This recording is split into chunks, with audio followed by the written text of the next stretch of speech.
It's time for the beeline. It's time for the beeline.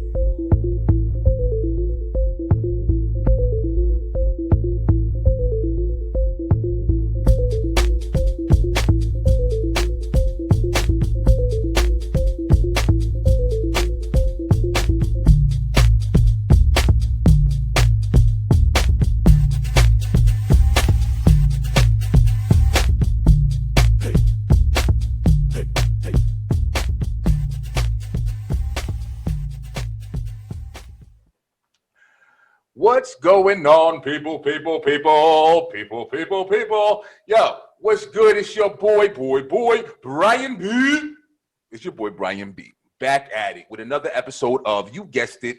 What other show do I host? I don't think I got another one unless, some weird shit going on. It's a lot of weird shit going on, but it ain't that weird because this is definitely my show, the host, the Beeline.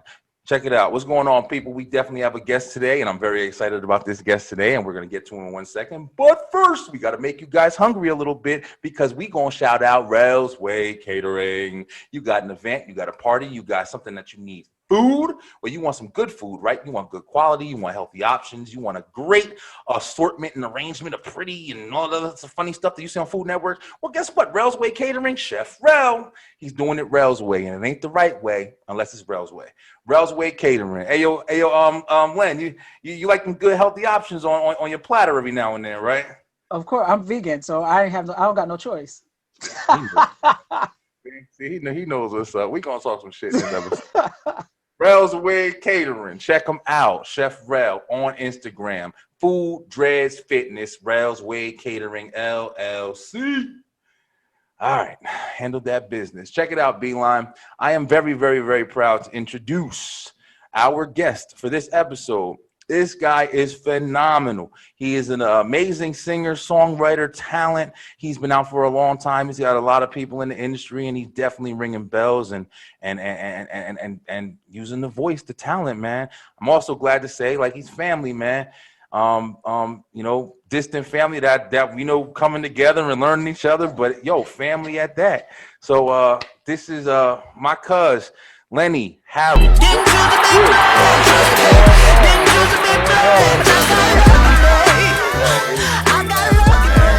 Like I said, got to know each other about some things, but your music, man, I love good music, man, and that's the thing that, like I said this in previous podcasts, it feels like good music is getting lost in the industry today, and you appreciate good sounding, good quality, actual talent when you hear it now, and you've been blessed with that gift to have it, man.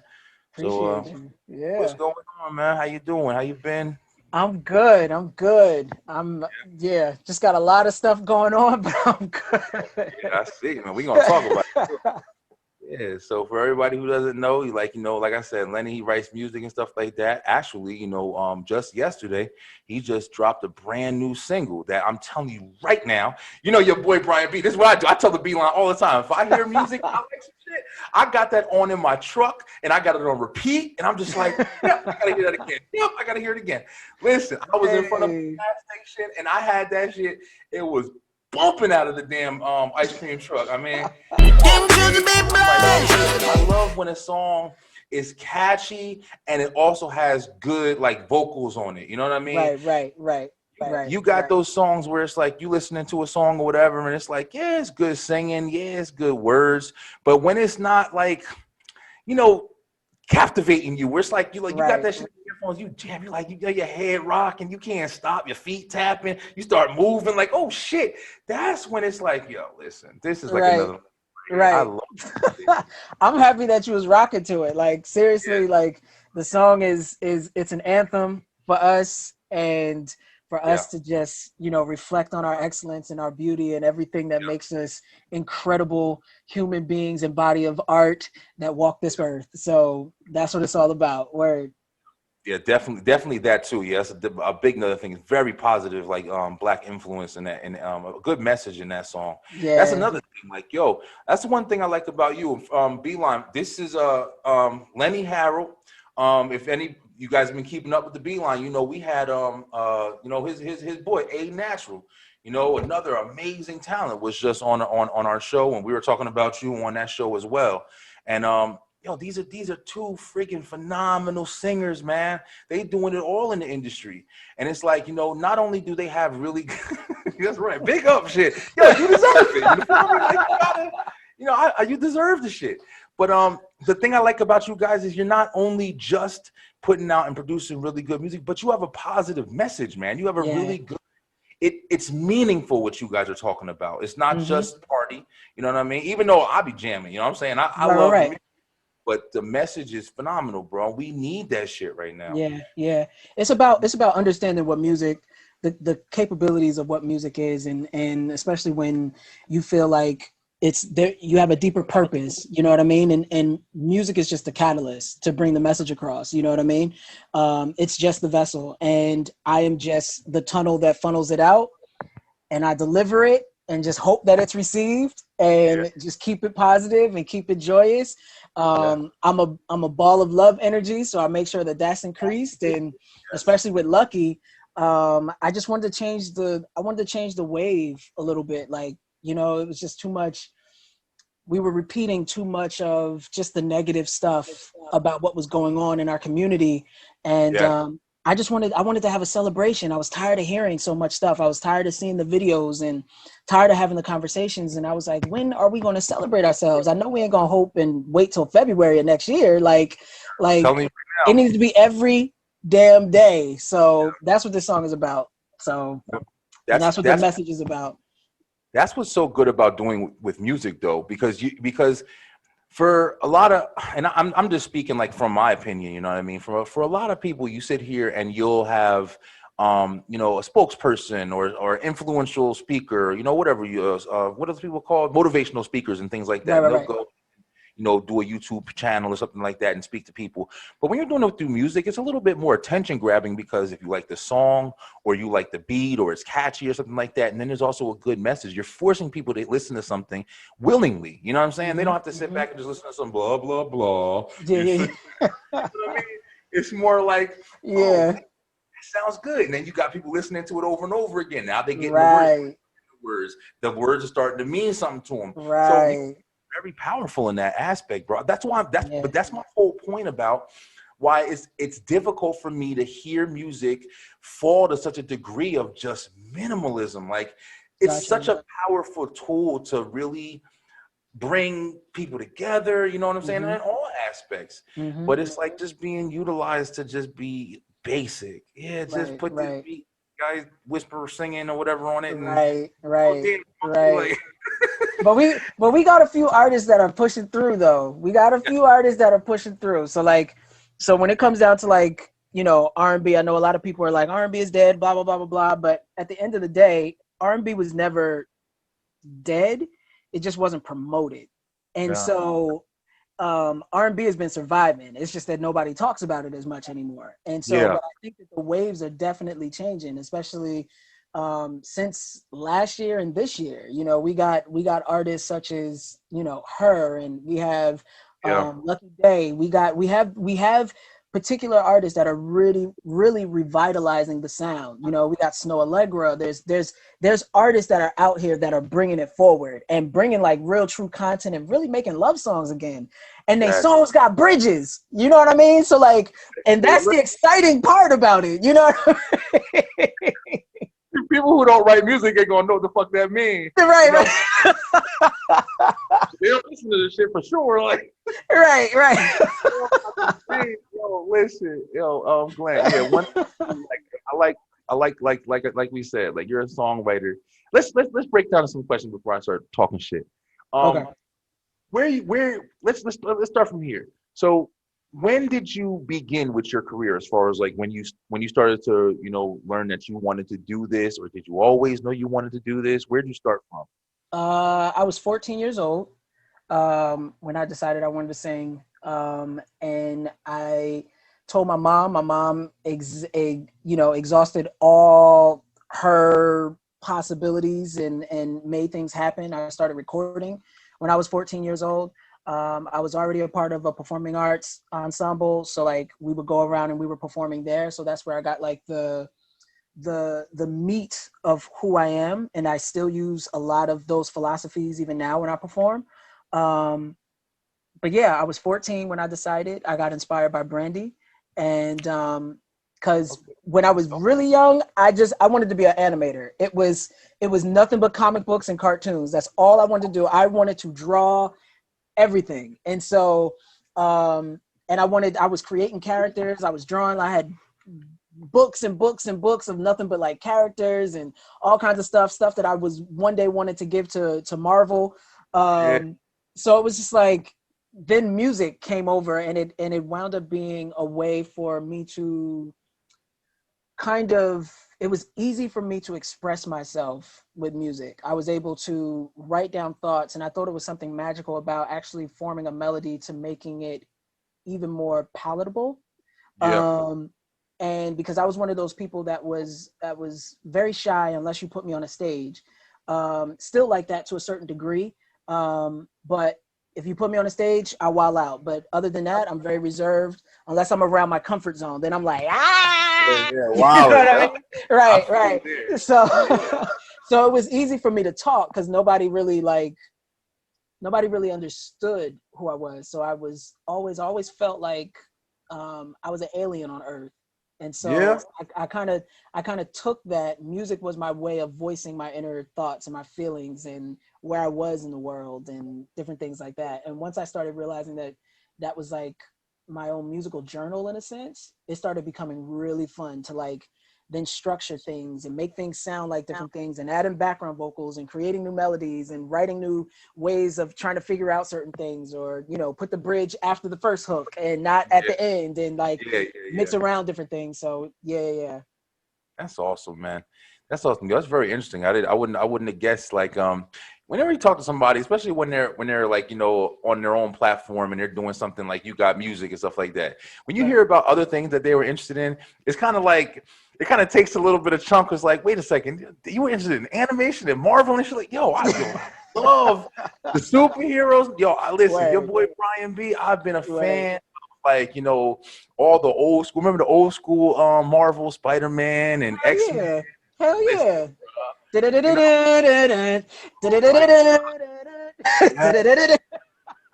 was Saturday mornings, bro. I remember so much. Saturday morning, X-Men used to come on at 11 and 11:30. And after X-Men on Saturday mornings would come on WWE or WWF Superstar. Right. Spider-Man. Word.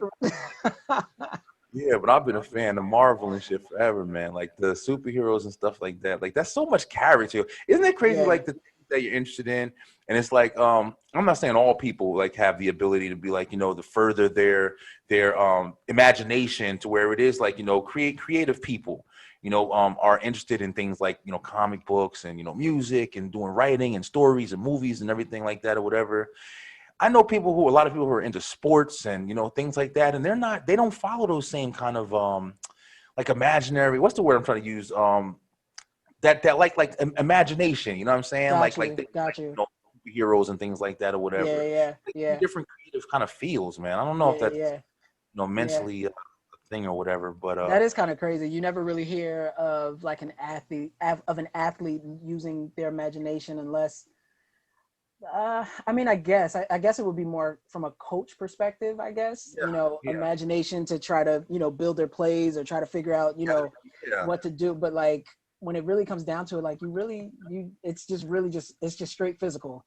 Yeah, because like you were just saying about making melodies and stuff like that, and like learning your structure, how you write a song, and like you just said, even putting the bridge like instead of at the end, because a lot of people who don't know, the bridge of a song is like the part that goes before you get to the last.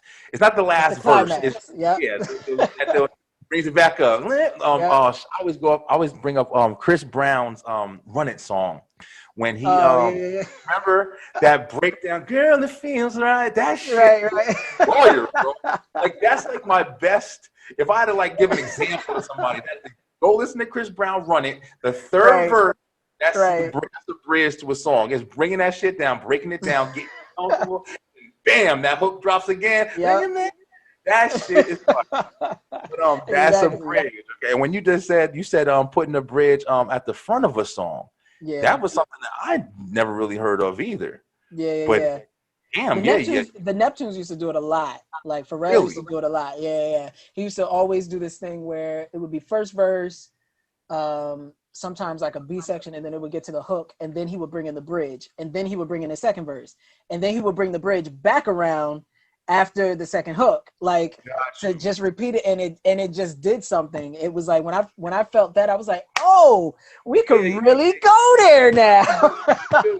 Now I think I know what you mean by it now. I think I know what you mean. I'm gonna go. I'm gonna pay attention to it now though. Yeah. That's phenomenal, bro. That's phenomenal. So it's like, you started doing music early. You kind of knew that was what you wanted to do, man. Yeah. It's awesome that you had that ability to do that. You had family that accepted your interests and stuff like that or whatever. Yeah. Super supportive. Yeah. Let me ask you something. I know it's kind of like a general question or whatever, but how important do you think it is for your family to be accepting to something that you want to do at a younger age? I'm sorry, bro. I want to explain. It's okay. So it's not like too much of an open question. But what I mean by that is sometimes, when you're a kid, kids are kind of fucking free, man. They don't really got responsibility. They don't have anything they have to pay attention to. Right. When a kid goes to your parents and say, hey, daddy, I want to play, baseball or something like that or whatever. And you're supportive. You're like, yeah, I want to take you. I'm going to let you play baseball. And sometimes you get in that situation and they're like, oh, yeah, this is fun. And they're just playing it, doing whatever the hell they want to do. They don't really care. But you have certain situations where it's like, a parent will go all out and go extra board and make you play all year. And then the kid kind of gets worn out from it. Don't want to do it anymore. It's not that much of an interest. So when you go to your parents like, hey, I want to be a singer. And then they're like, hey, well, we're going to support you. We're going to send you to this thing. We're going to send you to that thing. It's a possibility that you go there and you're like, oh, I don't want to do this shit anymore. Yeah. How important do you think it is, like the structure of like parents following their child's dreams? I think it's vital. It's very vital because you open up a gateway for your child to discover who they are and who they want to be in this world, and not having that support starts to block a child from furthering that imagery of themselves, and painting a clear picture of where their end goal is. Yeah. So I was fortunate to have parents that really supported me. And it was important every time, even when I was drawing, my mom and my dad used to make sure that I had art pads all over the place. I had pencils and sketch pencils and markers and all kinds of pens to color everything in. And when I decided that I wanted to sing, it was something that was just like, we would sit down, we would have a talk. Are you sure this is what you want to do? Because we gonna change gears. Like, are you sure? And so I was like, yeah, let me just experiment. Let me just see where this is. And I grew up in a household that was super loving and and super understanding. And my mom was one of the people. Both parents were both that were instilled individuality with me. So wherever I chose to be, that's where I was going to go. You know what I mean? They would do everything in their power to make sure that it was possible. So I think it's vital. And when you cut a child short, you now then you give them difficulty in trying to find who they are now. Now it becomes more of a struggle as opposed to a journey. Yeah, that was a really good response because I feel the exact same way. I definitely feel like a child that's helped and led in direction. You know what I'm saying? Like I know I got kids and stuff like that or whatever. So I know when they come to me, I'm all in. Like I'm like, yeah, you want to do that? You want to do this or whatever? Right. But on the flip side, I also do understand, when they are coming to me because somebody else is doing something. You know what I mean? Like I know when they're trying to follow and not lead and try to take so it is kind of a slippery slope sometimes. Yeah. But it's also really interesting when you come across people who don't have that kind of guidance or that kind of structure or that kind of foundation. And that even helps them motivates them even further to do better, because you got people who were grown up in broken families and stuff like that or whatever, and they use, you know, singing as their comfort, or you know, their escape. you know what I mean?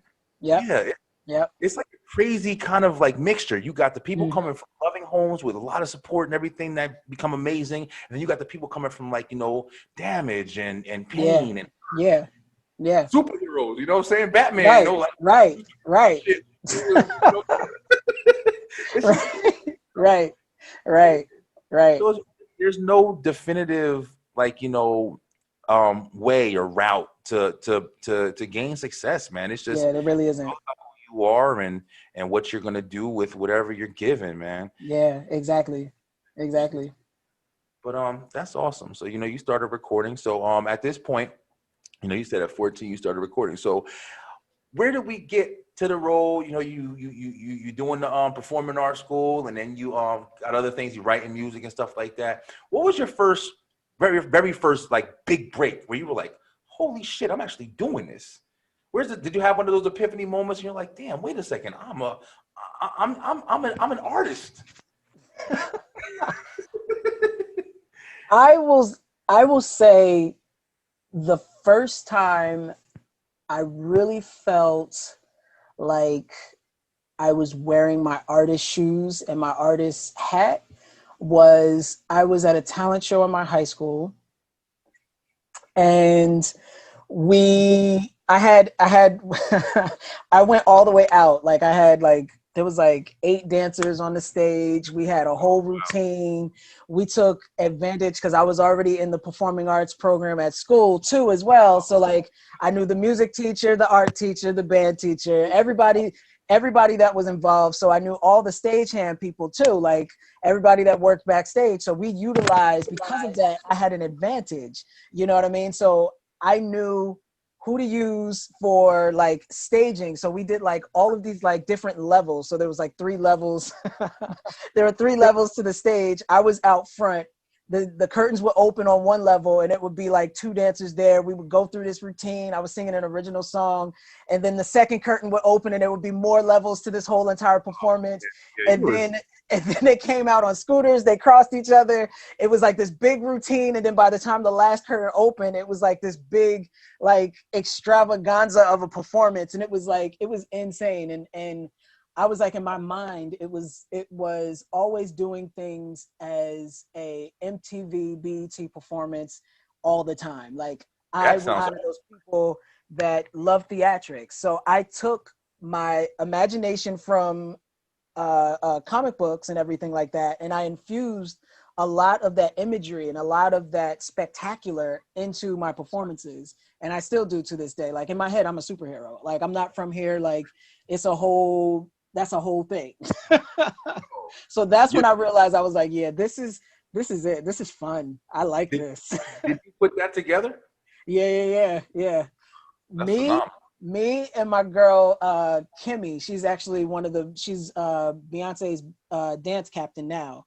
And yeah, we went to school together. That was like, that is my sister. So, like, we put it all together. She choreographed most of it. I staged it, and yeah, it was incredible. That's incredible. You're saying that was high school too? Yeah, that was high school. Just stuff like that alone is like impressive, bro. Like, you know, people have just careers in doing that, choreography and stuff like that or whatever. Right. Yo, that's phenomenal, man. So you were doing that shit at high school. So you definitely started early. Yeah, so if you told yourself at that point, I'm a superhero, I'm a fucking star, everything I do is going to be like, that just lets you know where your extravagantness is going to fucking take you. Right. You seen the Heat video. Caught my eye across the room, I see you, babe. You seen all the extras at the end? You know, that remind me of like a classic old school fucking soul video, bro. Like something that you going to get on there and you going to watch, and it's interesting, it's flashy, and then the song behind it is like, listen, I've been telling you shit. I'm telling you right now, bro. I'll be fucking around. I'll be telling you shit all week, bro. Nice. I'm sitting there watching. I'm like, yo, they got the he, and he was jam. I was like, listen, old school Mike Jackson shit. I'm like, yo, right. phenomenal, though, bro. Phenomenal. Yo, Appreciate it. it takes that though, man. It takes It that. You does. know what I'm saying? Like it showed you shining through. When I watch that video, I can say this guy isn't just a get on the microphone and sing type of dude. This guy is a get on stage and make everything fucking work in his performance. Yeah. And that's where it's like the difference from like, you know, singer and talent, man. Right. To me, you know what I mean? I'm a performer at heart. Like I'm a performer, and it's more so like, yeah, I can sing, but I'm a performer. Like I want to paint such a picture on a stage, or even in the music. You should see my process. Like even when I'm recording, like I have to live in that moment. Like the voice tones have to match, and I just recently recorded a song. Here's a prime example. Like I recently recorded a song, and the song is about just like, you know, just being positive and being high on life. And so, but I needed the background vocals to sound like wind almost. Like, and I was like, how can I make this imagery in my voice feel like what I'm saying, that we're high above everything and nothing matters at all. And so like, it was crazy. It took me almost like a month to really figure out how I wanted my voice tone to do, or how that perfect falsetto was going to like intertwine between everything to make it sound like wind. And it's the same thing. It's very much like Prince. You know, Prince is the same type of imaginative vocalist where, you know, he paints such a picture with his voice. It's insane, you know, and all the different octaves he can do. It's like, it's insane. And so I learned a lot from him, and it's the, Yeah, it's very true, man. I don't want to keep like beating the dead horse and shit like that or whatever, but it's like, you know, it's just whenever you like when you say names like Prince or Michael Jackson and things like that or whatever, James Brown, like, man. And for me at least, I like, it forces me to think like, well, those guys are gone, unfortunately. You know, all three of those guys, fucking amazing performers, man, amazing performers. And you got like, you know, Beyonce. There's people out there now that's actually doing, you know, still doing pretty good or whatever. But to me, those guys are just such a different level, man. And I can't never really make comparisons anymore. You know, one person I will say that I give credit to is freaking Bruno Mars, man. Bruno Mars he's a bad motherfucker, man. Bruno Mars on there. The energy he gives on stage is like no other. No other. And he focuses on, and he's a performer. Like he's a singer, but he is a performer. Like, and that's what it's all like. Those are the type of artists that I've always been drawn to, are the ones that are performers, like that put on a spectacular, and you leave the place like, yo, you still thinking about the first 20 minutes of the you can't get over that one set, like, you know, because now he done came up out the floor, there's smoke all over the place, and now all of a sudden he in the audience. And like, I love all that spectacular, that it enables whoever's watching and listening to escape and just leave themselves and go to another place and forget about everything they've gone through and focus on something else. It's magical. It really is. Mad superpower. That's a perfect way to describe it, because it really is, man. It really is. It's like it's so captivating, man. Yo, James Brown used to come out in the fucking cape. Like, come on, like that whole theatrics of when he would break down and then they would go over and they would start fanning him and then they would take like all of that. Right. Yeah. Phenomenal, man. And it's like, it's to know like that's what it was. Like, I feel like that shit should have set the bar.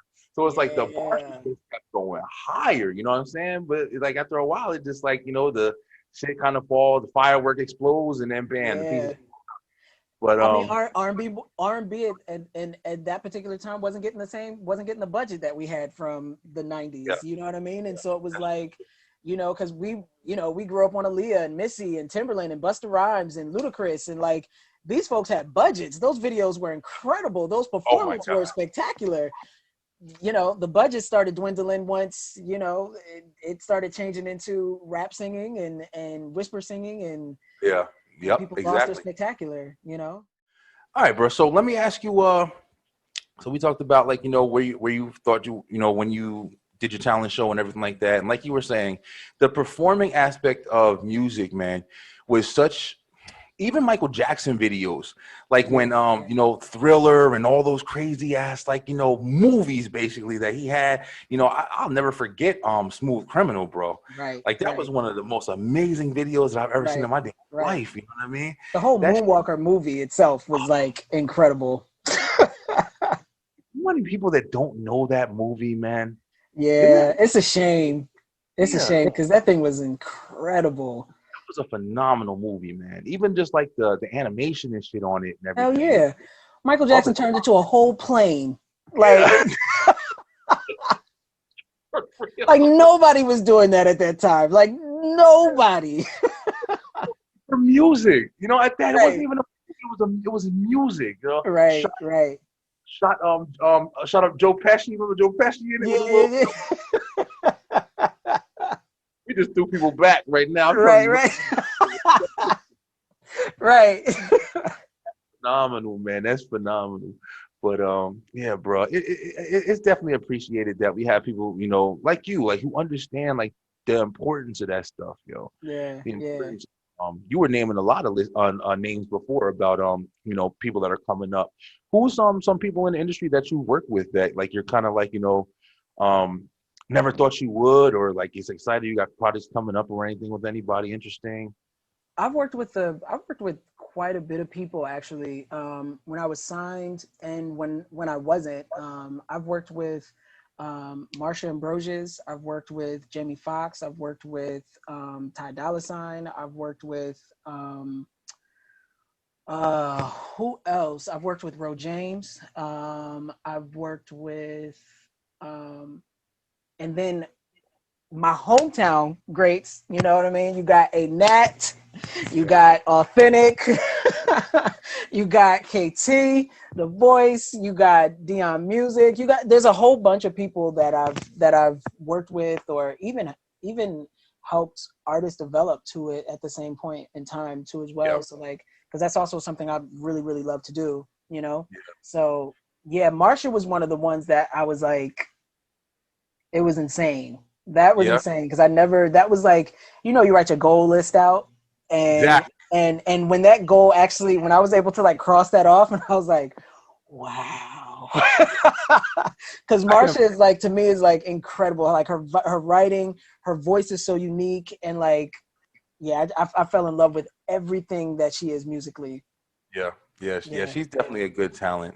She's definitely a good talent. I know you said something that A Natural said when he was on here too, earlier about Brandy Yeah. being like, you know, one of your inspirational sources and shit like that. Yeah. Yo, listen, I said it when he was on too, but yo, I don't think people understand just how freaking phenomenal Brandy was, man. Yeah. Yeah. Brandy Yeah. was a And still trendsetter. Like, is. She's yeah, she is. she's a beast. And if you listen to when she first started to where she is now, and a lot of people say, you know, after she had the baby, that's when her voice dropped and her voice got deeper and it got richer and it got more solid. But that Full Moon album it changed the whole entire industry. Bruh. It changed the whole industry. Yeah. Everybody was trying to do that sound. Yo, listen. I love that damn that Full Moon song. Yeah. I don't feel like that shit got as much play as I think it deserved. That shit was fire, bro. Yeah. Yeah. I've always loved Yeah. Brandy as well, man. Brandy is that's always, She's a beast. she's always she's one of the ones that like you were saying, like Aaliyah and them before. Brandy's one of the R&B, like true R&B women, you know, pioneers even in the game. You know, from I Want to Be Down to freaking, like you said, Full Moon. Word. You know, what the hell is my other? I'm sitting there, I was blacked out. You know what I'm talking about. What's Have You Which one? Ever? Yeah. Bro, that's like classic love right there. Right. You mending broken hearts with some shit like that, bro. Right. That was another important part of like music and stuff like that. Word. But yeah, man, it's phenomenal, yo. So do you do anything else besides music right now? Was there anything else that you got on the table? Man, music is my main source. I do work as well. Right. So, I'm blessed to have a really beautiful position with a startup company. I won't say the name of it just yet, Cool. but right. But I also have my own company, which is consultation, artist development. I eventually want to transform it into a label Okay. at some point. And then I do one of my other things is I am developing this character that goes along with my music. So I'm in the process of still developing this whole entire story of, and it's a whole superhero story. It matches with the whole journey of myself and music. Yeah. And then, like I said before, I'm vegan. So I have a whole thing that I'm going to be starting pretty soon just on that whole entire journey and what that's like. Because I really believe that health is important. Not that you have to be vegan in order to be healthy, but Yeah. I just want to show a different side of it. And so, yeah, I'll be venturing out into cosmic vegan because one of the things that I love to do is cook. In my whole when I get stressed out, I have to cook and it calms me down. So I'm about to bring people into that other side of me too as well. So yeah. So when you started going vegan, like was it hard for you? Were you eating like, steaks and chicken and fish and shit from earlier? Nah. It was an I was easy eat, thing. I had no red meat in my diet anyway. Like Gotcha. I canceled out red meat. I was young when I canceled out red meat. I might have been around 14, 15 when I stopped eating red meat. Like my whole household stopped eating red meat. My father was occasionally eating red meat, but everybody else was. Hard to let steaks go, bro. So for You know, us, first, it was just chicken and turkey and fish. yeah. It's seafood, and so I eventually, as I got older, I ventured. I stayed there, and then I evolved into pescatarian, and then after I evolved into pescatarian, then I was like, okay, I'm going to be vegetarian now, and I had watched a few documentaries, but it was this one documentary on Netflix called What the Health. I watched that documentary and I was like, oh, okay, I understand what I'm going to do now. I Yeah. literally cleared out my whole entire fridge of everything that was seafood or meat or dairy or anything. Completely trashed it. The very next day, I went to the store, restocked everything, and I went literally, this is pun intended, I went cold turkey and but I would never suggest to anybody to go cold turkey because it's a quick adjustment. It's a harsh adjustment on the body. And so literally I had like a headache for like 5 days because it was like my body, I didn't fast to cleanse myself first before Yeah. going into the next part of it. But yeah, and then ever since then, it's been almost 4 years. Will be February Oh, next year. so Yeah, you've been doing it for a while. You've been doing it before it yeah, was like a trend, man. Because now, yeah. now it's like a little bit like a trend to like go vegan and go It vegetarian. Like is. It people are is. It picking up is. on it for it's good reasons. It's definitely good reason. There's a lot of information out there. Right. A lot of controversial, just like you just said that What the Health when we watched that at the house. That's the first thing my girl did was she listen, get rid of the eggs, take everything. We can have milk, we can have shit. Like I'm like, Yo, that documentary was hard, yo. it'll fuck you up, yo. I definitely even me, I was sitting there like, all right, well, how the hell am I gonna substitute for meat? And, Right. but it's rough. I mean, it is a good look though. But you do have a lot of people that are out there making it harder for harder. You know when you got those people that's always like trying to be like, oh, you should do this because of this, and they're like Yeah. protesting it for you, and you're like, man, listen, I'm doing. Yeah. I don't want to hear you. Right, But right. And you can't it force it. You can't force it. It's like forcing your religion onto somebody. Like, you know what I mean? I don't believe in it that way. You know what I mean? Like, exactly. like everybody to each their own. Like if you ask me about how I'm doing, I will let you know. But I'm not gonna impose my lifestyle onto you. Like that shit's not cool.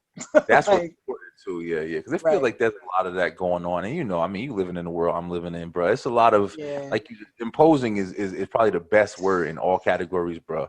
Right. Earlier I was talking to a guy, and he was telling me we're having a conversation about just like things like that, as far as like even with the presidential race coming up, and it's a lot of it's a lot of just sides, man. It's sides, yo. You got the vegans and versus the people who not vegan. You got it's not really, but it just always seems that way because people nowadays are always ready to find their own fucking social circle or whatever. Right. And I feel like that loses a lot of intent for why people do shit because you're just trying to be adapting to the trend instead of like taking time out to say, okay, I saw a documentary. Okay, that's it. I just saw one documentary. Now I'm done. I'm life and or whatever. But it's cool to do that. But it's like, don't just do it because you see other people doing it. Don't do it because it's like trying to make your mind up for a real fucking purpose, man. But that's where we are right now in the nation. Like, and especially in this process of just being in social media, nobody has a mind of their own. Like nobody. Like you get influenced so quickly in this in these days and times. Like you could have one thought, somebody say something, you'd be like, oh, you know what? That was actually a good thought. Now you done jumped on their thought and you forgot what you were standing on. Yeah, anything that you even had because you were so quick because you liked the way their shit sounded. So now you're just, that's all on me now. Yeah. You're not even giving yourself a chance to compare and say, well, what my thought was exactly. And that's where we are. Like nobody has a mind of their own. Like, and because of that, like one of the main things that I do, I always check myself. Like check myself. Like if I'm in the midst of like a conversation, if I like somebody's point, and I'm like, oh, you know what, that was actually a good point. And then I go, no, hold on, take it. You know, digest it. Put it in your own diagnosis. Right. And then you go, okay, well, what about, you know, because you gotta have your own mind. They're trying to make us into robots. You know what I mean? That's really what it is. They're trying to make us into robots. And so, you know, if you don't have a mind of your own, you're gonna fall in line. Yeah. And that's one big thing, like you just said, they're trying to make us into robots, man. And it's crazy because it's like I don't even know if it's intentional or if it's just the way the fucking wheel rolling, bro. Because everything that we do have, man. Did you watch that the social dilemma shit on Netflix? Of course. I finally watched it, man. We had a whole episode on it a couple episodes ago. But I finally watched it. And it just seems like, it really is. Because it seems like you want to have this kind of mind state of like, well, the government is fucking trying to do this to us or whatever. But I think what's happening, bro, is just like the evolution of everything that we have of technology, of ourselves, of understanding, of comprehension, whatever. Like things are just kind of fucking going that way, man. Right. You pick your phone up and how they were showing, like, you know, once you are, you know, looking at something and they want to sit there and throw an ad at you, sit there and sit. I don't think that's trying to fuck you off. Like, I think it's just people trying to market. Like, if you were putting out your music and you knew there was people in on Facebook that liked your genre of music, what you're doing as a performer, everything, they watch the Heat video and be like, holy shit, like this is what I love. Right.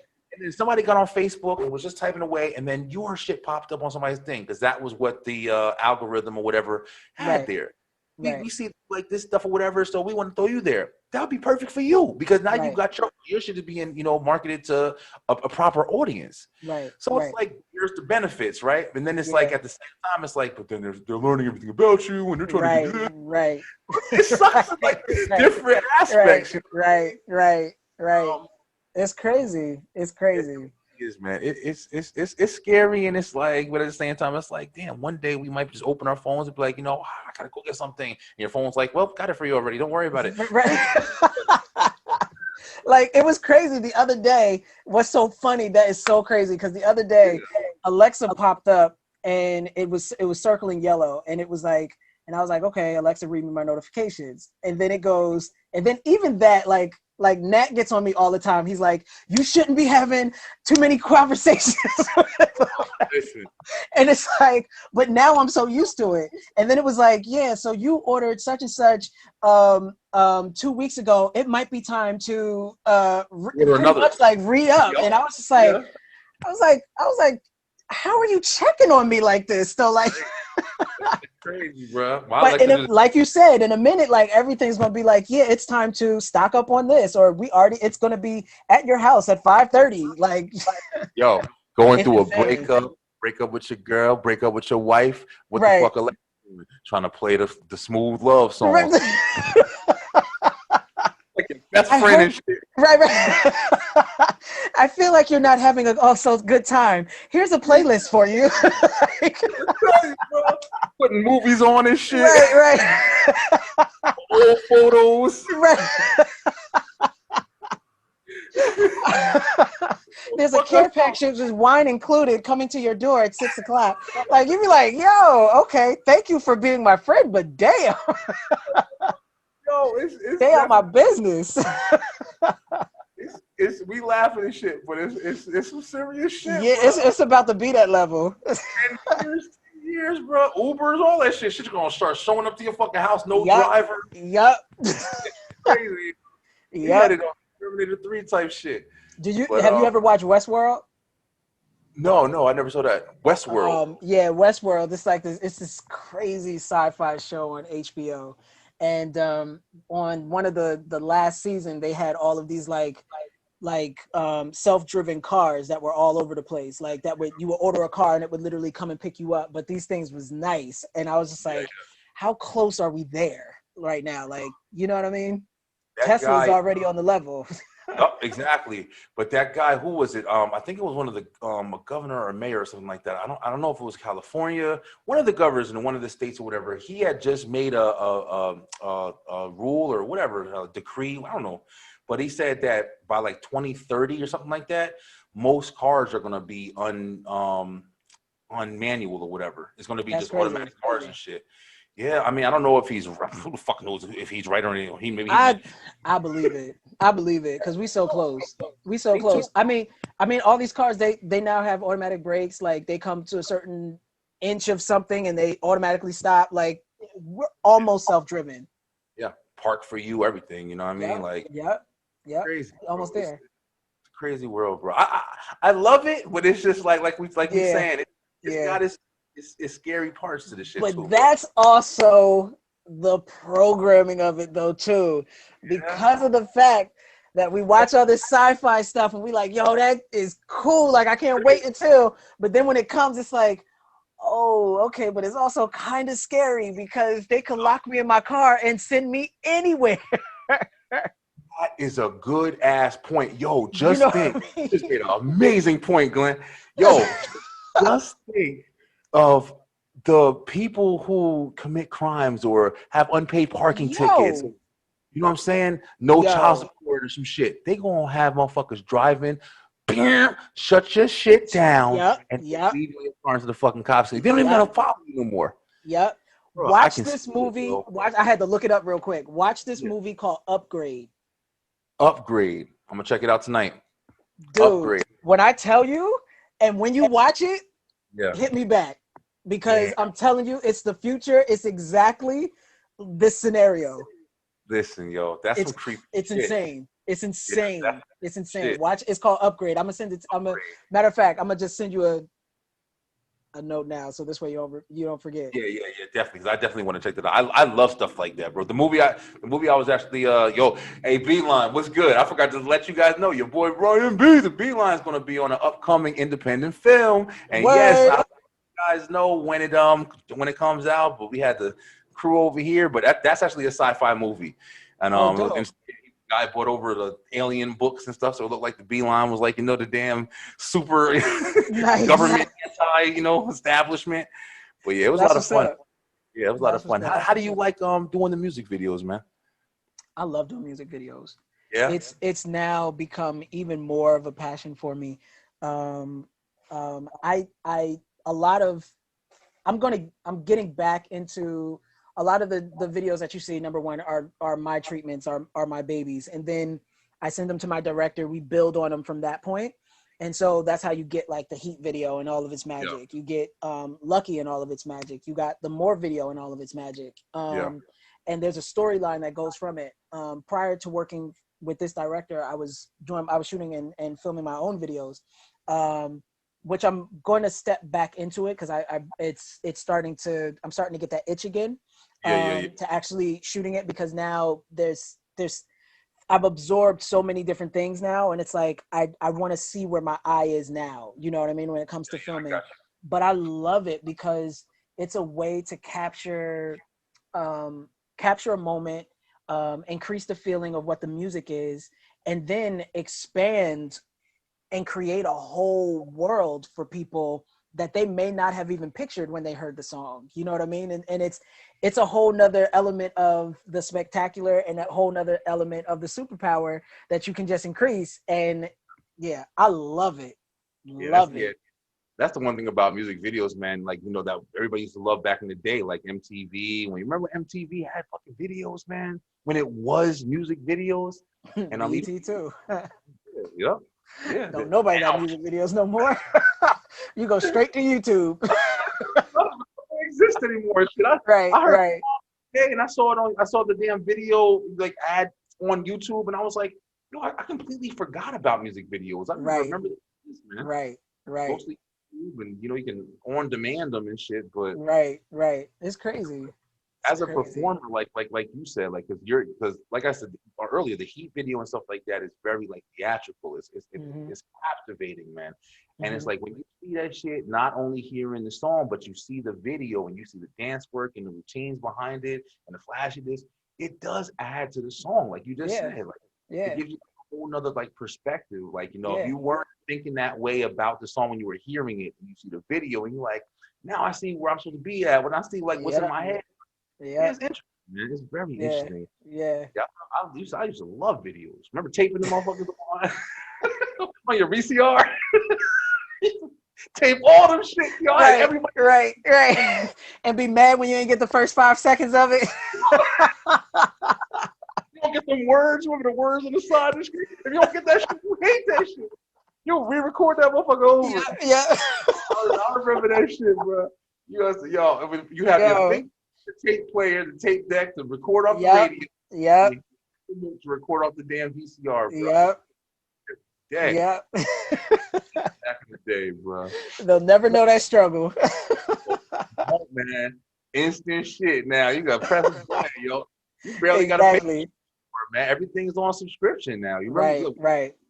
When iPods and stuff like that first started coming out and MP3 players, you had to like pay for the songs, man. Like 99 cents every song you got. Yeah. You know, $10, you know what I'm saying? You ain't getting shit. Nope. It's crazy now. Yeah, $10 bananas. Yeah, man, it's crazy, bro. But I still love it, man. I love music, man. I'm always gonna love music forever, yo. Word. We just hope for the best, man. And somebody like you, like you're actually making, you know, a difference with music. I'm bitching about it. I try my little things here and there, but okay. You're actually making it happen. So, you know, much respect, bro. Much respect. Appreciate it. Yeah. Len, you definitely, you know, I appreciate you coming on the show. And, you know, I like what you were talking about like your the character that you're trying to do for you know, your music and stuff like that. And you said I heard you shout him out real quick. The Cosmic Vegan, is that what you call him? Yeah, well, no, the Cosmic Vegan is a whole other entity that I'll be creating soon. The Instagram page is already there. It's just no content on it. I'm building the content right now, so this way it's easy to put that out there. But the character, you know, I don't want to draw it. I just want to create the story. And once I finish the actual story, design the character, I definitely want to shop it and see if anybody can actually do justice for this character. Because I think I want to do it as a graphic novel, or I may want to do it as an animation. I haven't really quite decided, but I'm just like, I got to get the story first. Once I lock down the story, and it's crazy. It's so far, it's it's going to have you thinking like, what just happened? It's one of those type of like psyche type of things. So it's crazy. What's reality isn't reality, and what is reality is potentially not even a reality. It could be a simulation. It's realities within realities within realities. It's insane. I kind of saw that in your video too. You had like something like that in your video where you did I think, was it at the end of Heat where you did you kind of got captured and stuff like that or whatever? Yeah. If you there's some people that have really caught on to the story. Because I've gotten some questions when the Heat video came out. Everybody was like, okay, I see what's happening now. Like, so from the Mountain High project, it it really starts from an old project that I it's a long ass title, but the Phoenix, the Journal of Wonders, Phoenix and the Moon Labyrinth, right? And it's a whole story in itself. That's really where it begins.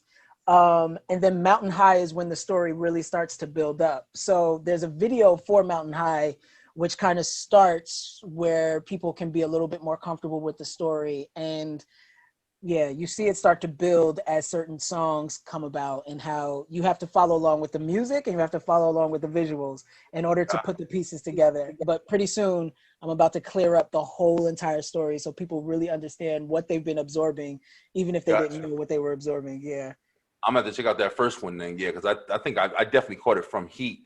So and I was looking, I saw like the direction you were trying to go, like you were telling the story at the end and stuff like that. Yeah. Shit like that is fun though, man. It is kind of like eventful, like you know, what's next, like. Right. Exactly. And, definitely got some storytelling skills, so yeah, I'm excited, bro. I can't wait to hear more projects from you, and I can't wait for people to hear more projects from you, bro. Yeah, like, same. Yeah, true talent needs to be marketed, needs to be shopped, it needs to be heard, bro. Like man. Yeah, we out here. It's just about it's for us. It's word of mouth, man. It's really word of mouth, and it's just like, if you love the material, just like play it around family. Let family pull out their phones and start Shazamming stuff and come back and like, yo, that project was dope, or you know what I mean, or send it out to your peoples and create a playlist, throw that song on there and share the playlist with your friends and family. And it's the little things like that we really appreciate as artists, because it gets our music to be heard by more people, because if don't nobody listen, I gotta stop. Because I can do it for myself, it's cool, but you know what I mean, but there's only but so much you can do by yourself, Yeah. So it is a little easier to be independent nowadays, but like you said, if you're really trying to be heard, like to go around, man, you gotta work, man. You do need support. You need support. Like, share, subscribe. I'm preaching that shit more than anything now, bro. Right. I understand the importance of the actual hustle of trying to get yourself heard, man, or seen, whatever, Yeah. It's important, bro. It's definitely important. But I don't want to take up too much of your time, Glenn. We've been talking for a little while, man. This conversation be going fast. I mean, it's good though. We good. Beautiful, man. But yo, it's been great. I'm so glad I was able to get you on the show. I was really, really excited about having you come on and talk. And I'm actually, even though I and everything like that or whatever, I'm actually glad we got to talk about a couple of the topics, man. It was a lot of fun. Yeah. The fact that you like superheroes and shit, yo, your cuz, bro. I'm like I said earlier, Batman. Who your favorite? Who your favorite? Oh shit. There you go. So you got. Listen, if I wasn't moving, I would really show you some stuff right now. Like there's I there's stuff all over the place. Like Batman is my guy. Yeah. When it comes down to X-Men, Nightcrawler and Storm. Oh, okay. Down. When it comes down to Wakanda, of course, Black Panther. Oh yeah. Who else is some of my other favorites? Now I can't think. Oh, you're on the spot. You know that. Right. You can't think on the spot. I mean, right. Daredevil is my guy. It's a lot of folks. Daredevil, was that after the Netflix Daredevil, or was that before? Oh no. That's way before. Before. Yeah, I do like Netflix Daredevil from anything that they've done live action. Like Netflix Daredevil was killer. Yo, old boy who did Kingpin, he's in talks now. He said it himself. He wants to go and do the new Spider-Man movies. He wants to be Kingpin in a new Spider-Man. He should. He was the dopest Kingpin. Yo, the mannerisms, like the whole, like he had it so down packed. I was like, yo, if this does not cross over to the movies, I'm gonna be pissed. And when that whole thing happened with Netflix, when they started canceling all those shows, I was like, damn, yo. And then when I can't think of the guy who played Daredevil, and I was like, yo, Marvel would be the MCU would be crazy not to hire him back.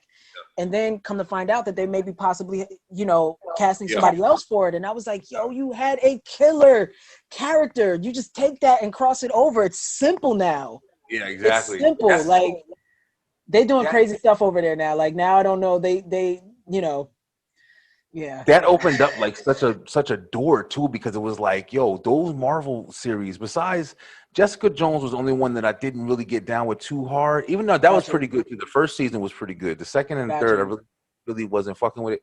But that Daredevil shit, yo, I remember I used to rush home from work and I was watching that whole shit on my phone. And I was sitting in my bed, my girl was, I was ignoring the shit out of her, and I'm sitting, every fucking episode because it was so good. It was so good, like so good, down to the way it was shot, down to the storylines, down to the action sequences. Everything about it was so dope. So you're gonna make me go and watch it again. I thought about it the other day. I'm telling you. I thought about it the other day. I was like, yo, I passed it on the thing. I was like, damn, I forgot Daredevil was out. And then I sat there to watch this whole shit again, yo. Because, yo, for me, I don't know if you feel the same, because, you know, we grew up like watching, like, it was always like the cartoons and stuff like that. The cartoons were a little deep. Like, Batman animated series, that shit was pretty dark, bro. That shit was dark. You don't realize it. Yeah, it was super dark. Yeah. Joker was fucking people up. Killer Croc used to literally just be like, yo, Batman, I'm gonna fucking kill you. Like,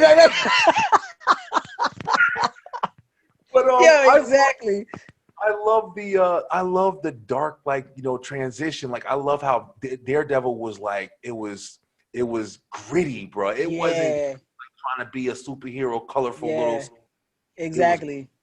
It was like down and dirty. Iron Fist too. Like, them shits was all hot. Iron Fist was cool. The first season was like, I was like, okay, it's cool, but that second season was tough. And I was like, they came back super hard, and then he got canceled. And I was like, damn. And then they prolonged the Jessica Jones thing, and I was like, okay, when are you gonna make her fly? Like, she flies in the comic books. Where the hell is her flight? Like I was like, this is killing me that she ain't flying yet. Like, she had got didn't Jessica Jones had got Rogue. Was it? No, that I'm thinking of Captain Marvel. I'm thinking of Carol Danvers. Yeah. That's something different. But yeah, Jessica Jones. I thought Jessica Jones was going to be like, you know, a little bit more interesting. I loved the thing that they did with what was his name, the Kilgrave, or what was Kilgrave. He has some pretty cool fucking powers, yo. That's what I think made that first season so interesting, was like him.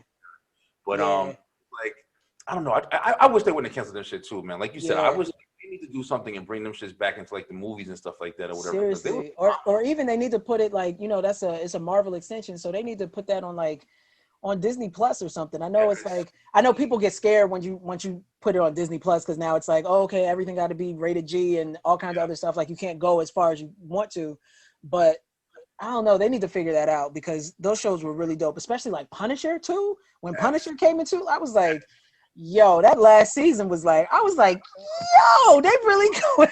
It was rough, bro. I'm telling you right now, I was watching Punisher like, damn, like hurting this shit. Like, they fucked him up. Yo, badly. Yeah, I love superheroes, bro. I've always Ninja Turtles. Listen, Ninja Turtles. All day, yo. I was about to close the show like fucking 15 minutes ago. But yo, what did you think of the newest movie that the Ninja Turtles did? Did you like it? You talking about the last one with the CGI? Yeah. It was cool. I didn't really care for the way that they looked. Yeah. I know for this generation, they probably really don't know the difference. But for me, I was like, they don't. I don't know. I know that they were trying to make them look more like turtles, and I get it. But it was like, it was cool, but it was way too much CGI. Like, you know, I grew up on the ones that were like the costumed ones. Like, listen, and for some reason that was way more realistic. Like, you believe that they really existed. Like, that was Jim Henson, bro. That was the Muppets, bro. Jim Henson was fucking phenomenal with the puppeteering. That guy was phenomenal. Nobody touched him yet. No, nobody touched him yet. Everybody do CGI now, but that motherfucker was making costumes, bro. Yo, unreal, man. Yo, unreal. Those things were incredible. So I miss that shit, They're supposed to be making it again, though. They're supposed to be making a brand new one. I hope they do this Really? one. I don't mind the CGI, but I just think that they just made them a little bit much, man. It was just like it was like they were like walking around like a truck and shit. They got shit all over them. Right. Right. Bro, they had And then they were huge too on top of it. And I was like, why are they so big? Yeah, the cartoons, they were smaller than April and shit. They were like, yo, how are they so big? And have the turtles come out with some crazy ass kung fu karate. I like how they were in it, but I'm talking about some crazy, like have a fucking 1,000 of the Foot Clan. Yeah, everybody shit. Exactly. Shredder, not some fucking mechanical robot. I'm talking about the ninja with the cape and the mask and the claws. Yep. And the creepy-ass voice. yeah, exactly. Please. Got the fucking metal fighting the turtles. Listen, bro, I want to see this shit. Right, exactly. Talk about this shit all. Word. My cuz, yo, it's been great talking with you, bro. I'm really glad. Likewise. Yo, it's been amazing, man. Also, you have a podcast. I know you and Nat do Tired Tuesdays. Yep. Every Tuesday at 7:00. Yep. You can tune into that. It's on. We do it on IG. After every show, we put it up on. The following week, we put it up on YouTube. We're gonna actually start putting them actually on podcasts. Like they'll be on like Spotify and Apple Music and all kinds of other stuff like that soon. So we're working on that aspect of it too. But yeah, tune in on IG Live. It's dope. Yeah. I was checking you guys out. I think it was the last one. It might have been the one right before the last. Got you. Yeah, I'm following that. Everybody have on this thing. I'm always trying to keep it supporting, bro. Show support. Yeah. Like you said, we gotta listen to each other, man. We gotta share names, or people ain't gonna know this shit. But thank you so much for coming on, bro. Hey, B-Line, thank you so much for you. And this has been Glenn. You're gonna see all this information is gonna be down in the bottom of the page, like always. Please follow this man. Yo, he is a phenomenal, freaking talented individual, man. And we got to show much love. Black support, man. Black support. And we definitely bigging up. But until next time, we're going to stay true, stay positive, pay attention. And your boy, Brian B. We'll holler. Yes.